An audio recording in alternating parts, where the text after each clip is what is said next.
Alaska Insight is supported in part by the Corporation for Public Broadcasting and by viewers just like you. Thank you.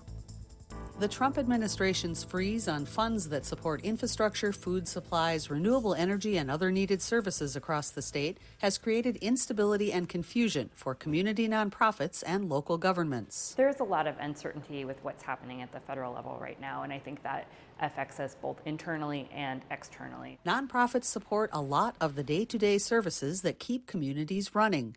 Will most funds be released, or will programs be cut entirely? We'll discuss it right now on Alaska Insight.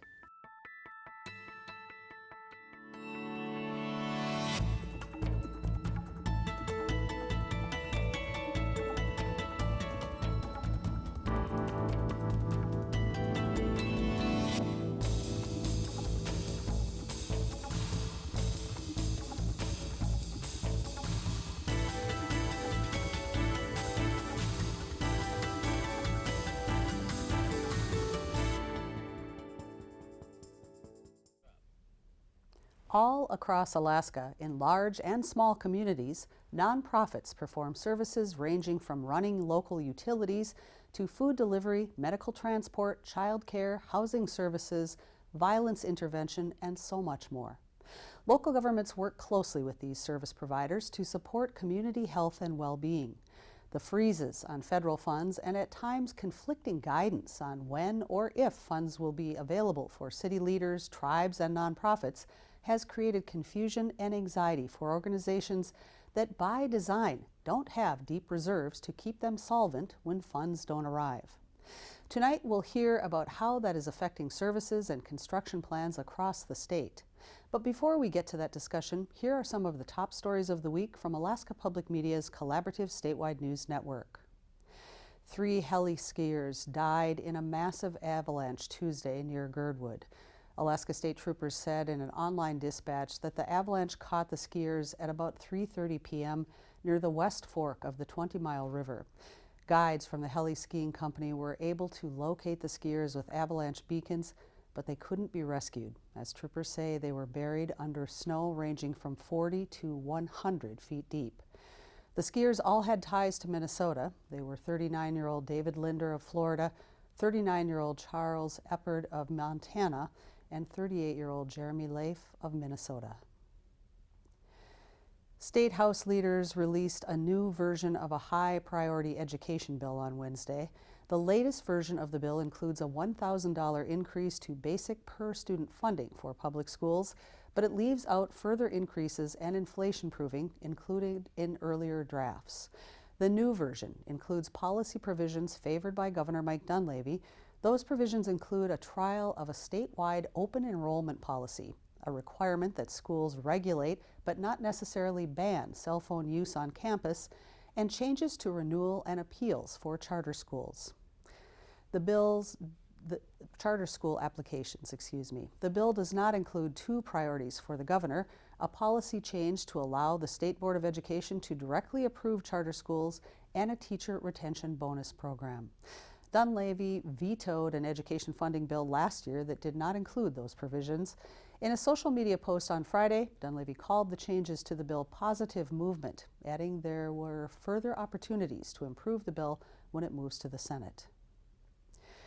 Resignations and firings have resulted in the loss of at least 23 Weather Service employees across Alaska, according to a source affiliated with the Union for National Weather Service Employees.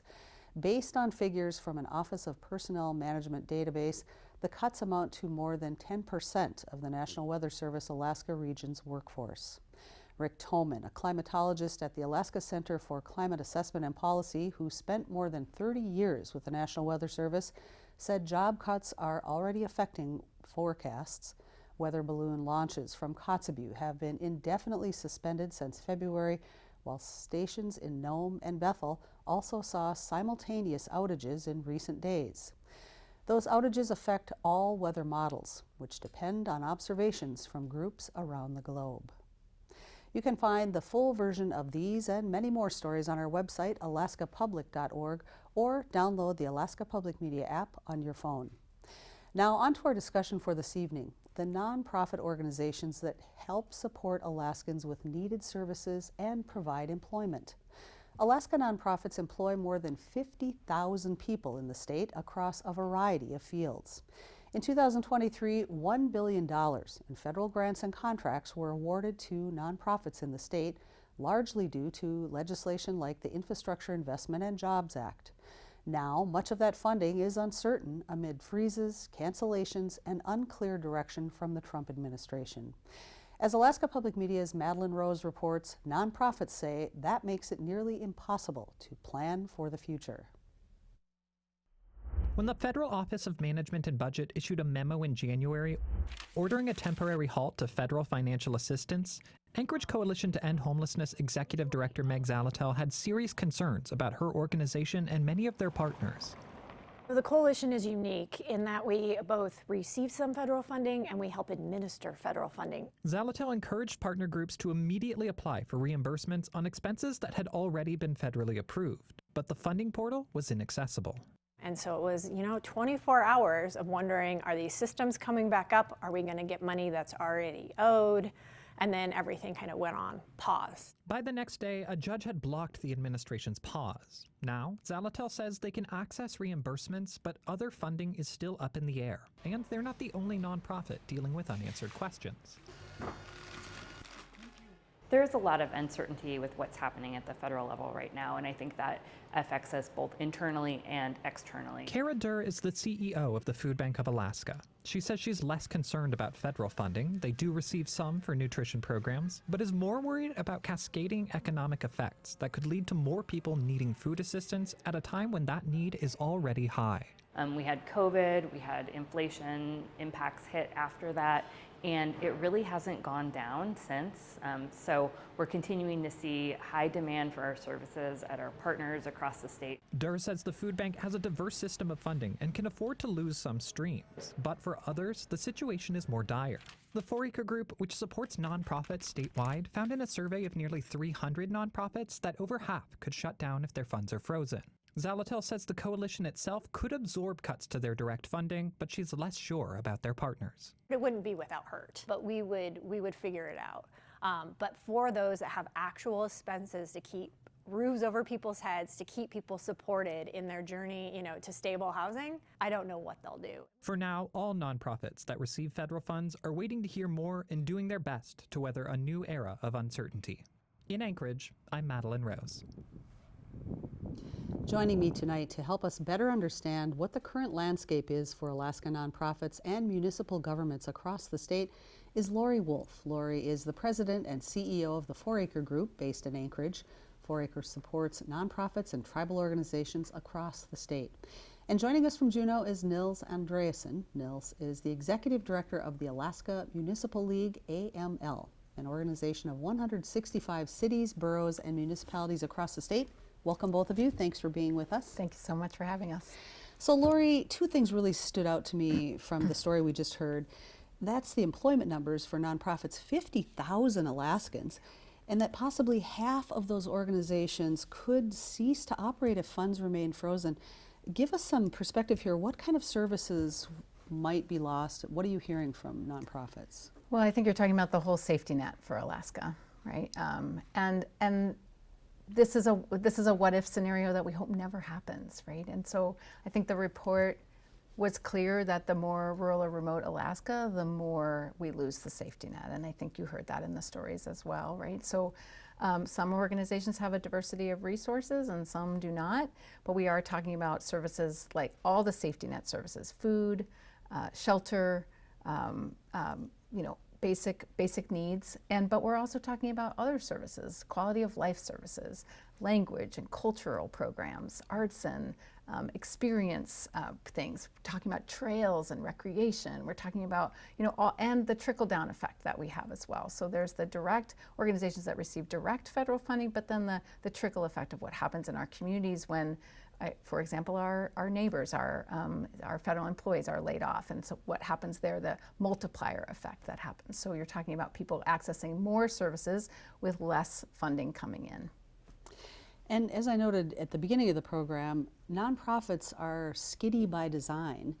Talk about why that is, why they don't have deep pockets, deep reserves. Yeah, well, I mean, I think that the way, since statehood, we have designed a system that is interplayed against, with each other. So the state, the federal government, the tribal system, the nonprofits, local government, we all work together, and it's by design, right? So, and we also know that the government doesn't allow you to save its money. You can't make money on the government's money. And so the money that we're talking about here, right, this has all been approved money by Congress, passed through the state or passed directly to our nonprofits, our local governments, our tribes. And so in most cases, we're talking about reimbursement dollars. And we're talking about, so this is money that they've already put out that they're not getting paid back for, right? And that is really where the rub is, right?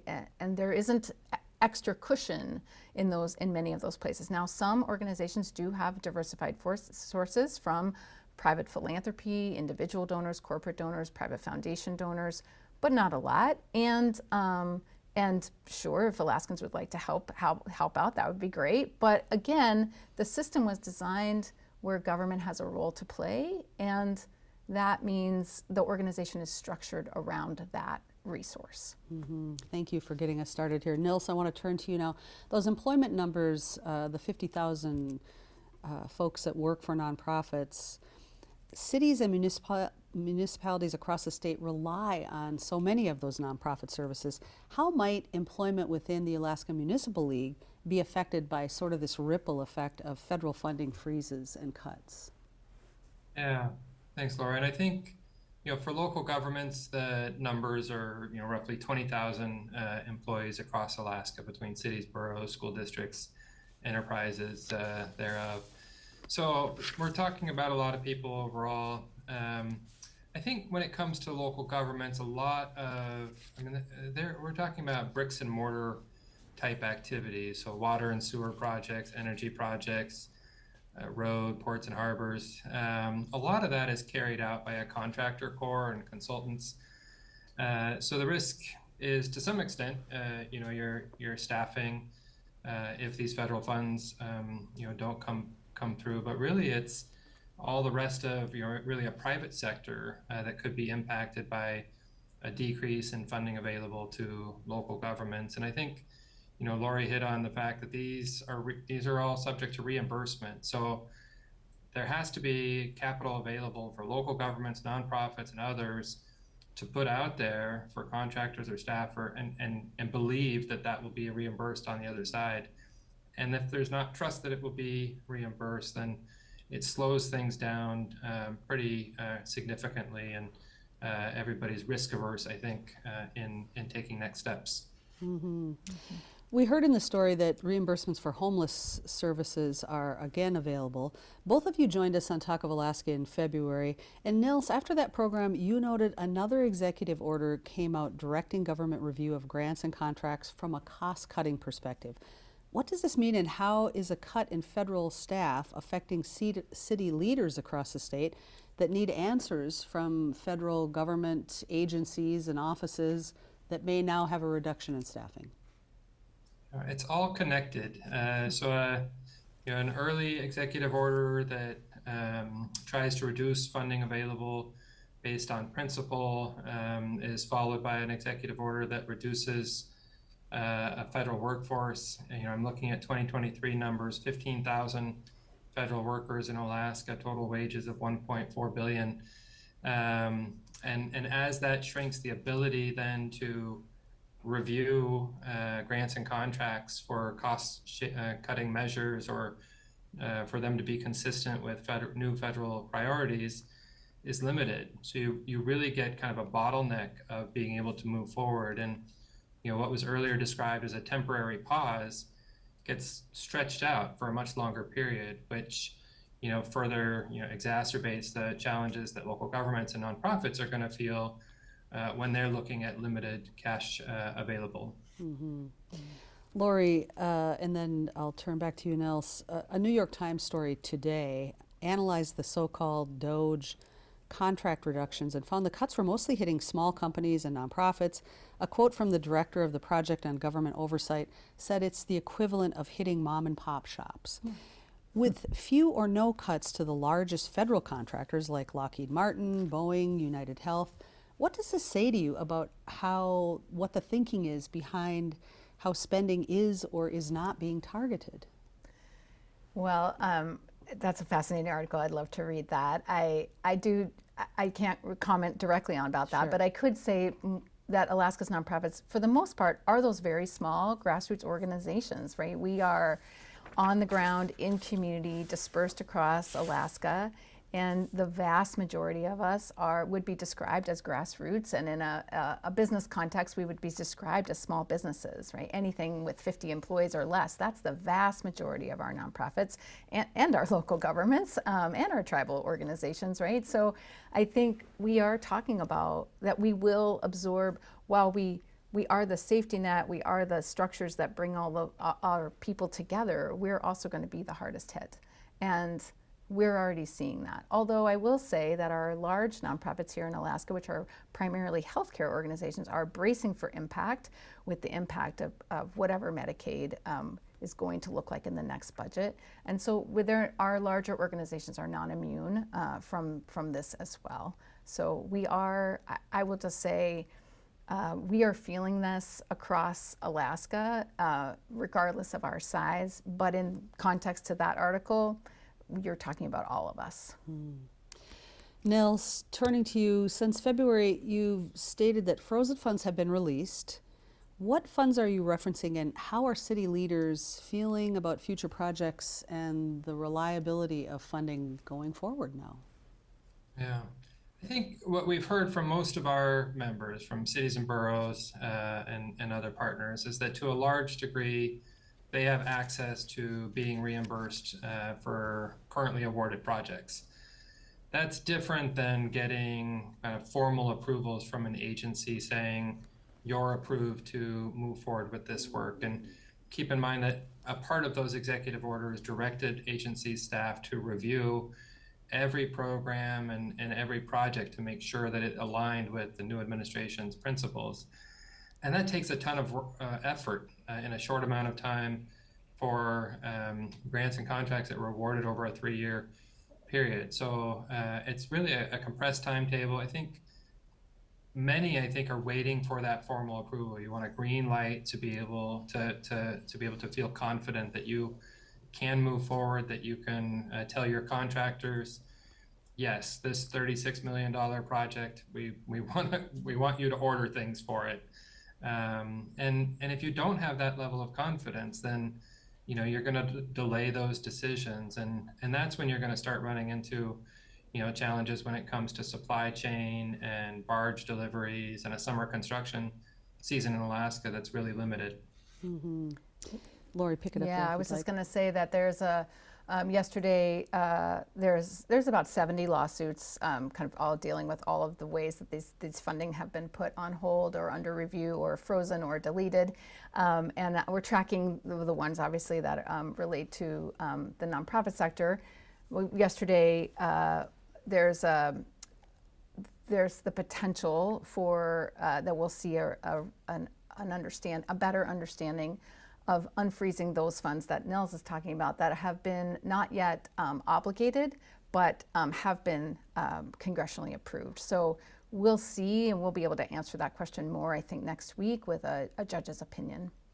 And you had noted previously that the executive orders targeted nonprofits more than other organizations. What do you know about why nonprofits are the particular focus? We don't really know why the administration has chosen to focus on nonprofits, but they are calling us out by name as a sector. I've spent some time in the last 6 weeks talking about how nonprofits are a fundamental component of our democracy. Every healthy democracy in this world has a thriving nonprofit sector. So there's certainly a conversation about what happens when you undermine the third sector of our government, and really thinking about what that opportunity is for where nonprofits are bringing the health and well-being of our our ability to assemble, our ability to have free speech, our ability to meet the needs that government either can't or won't provide, and that are not viable in the marketplace. Our nonprofits are often thought of as the third sector. We do that work. So why target us? I don't know. I can't begin to imagine.